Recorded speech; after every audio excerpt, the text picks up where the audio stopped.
a lot of the things that you said, I think are happening a lot faster than perhaps we all anticipated.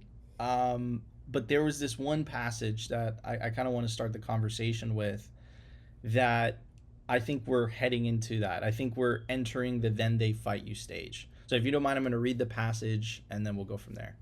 So it says only with a coordinated global shutdown of Bitcoin exchanges would the process of monetization be halted completely. The race is on for Bitcoin to become so widely adopted that a complete shutdown becomes as politically unfeasible as a complete shutdown of the internet. The possibility of such a shutdown is still real. However, it must be factored into the risks of investing in Bitcoin. As we discussed in the prior section of the entrance of nation states, national governments are finally awakening to the threat that a non-sovereign censorship resistant digital currency poses to their monetary policies. It's an open question whether they will act on this threat before Bitcoin becomes so entrenched that political action against it proves ineffectual. So, that being said, we've seen tremendous amount of hostility coming out, specifically out the U.S. Treasury. That's not my words; those are Cynthia Lummis's words. Right, Treasury is the most hostile. Um, and then, of course, we have the recent actions by the U.S. Treasury, the Office of Foreign Asset Control, sanctioning open source software for the first time in American history. So usually they sanction individuals or they sanction governments, right? So clearly, VJ, I think we're here. I think we're definitely in the then they fight you stage.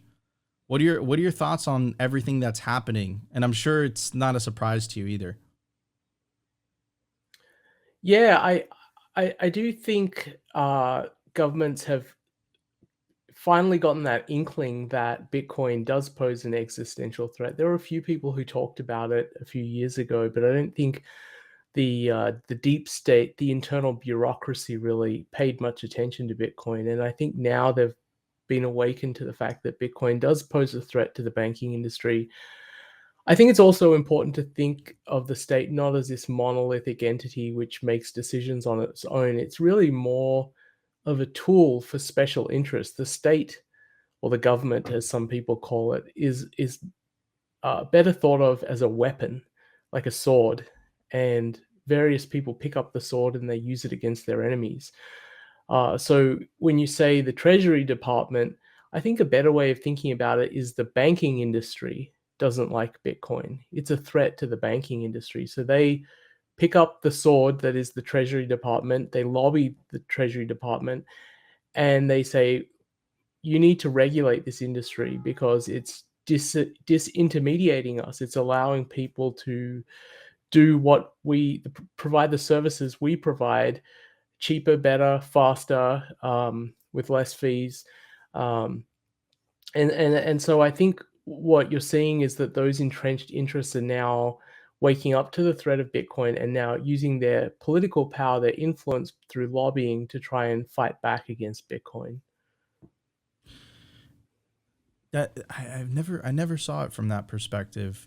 The way that I saw it, VJ, was, you have this, some people call it the bureaucracy, some people call it the deep state, some people call it the administrative state, right? That definitely benefits from having this monopoly on the creation of money that funds all of them, the deficit spending.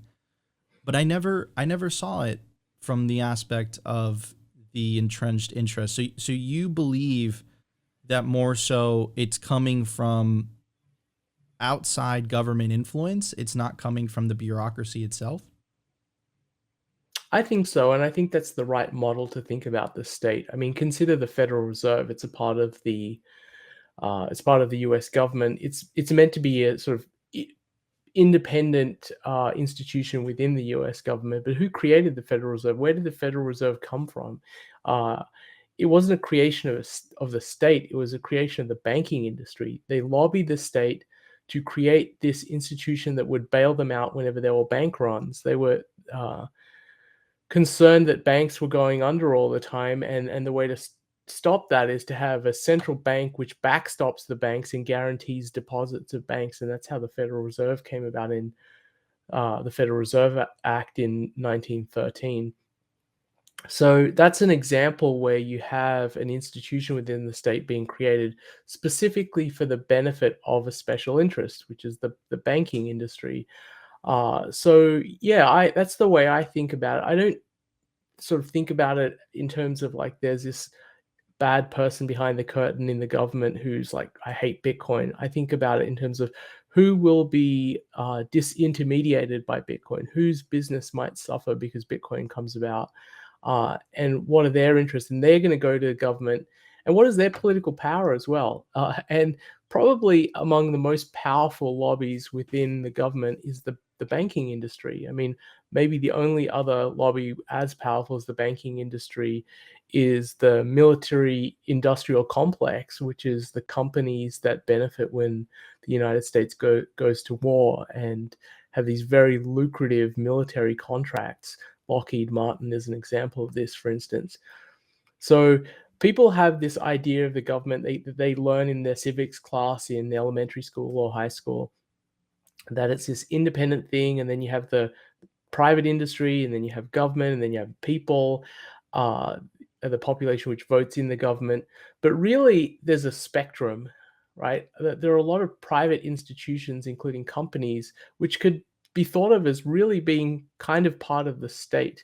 And that's in both directions, because they lobby the government to do certain things in their benefit, but also because the government, in the other direction, deputizes those private corporations uh, to enforce its legislation. So there are a lot of banking rules created by the government, and the government can't enforce it, doesn't have the people to enforce it. So it asks the banking industry to enforce it.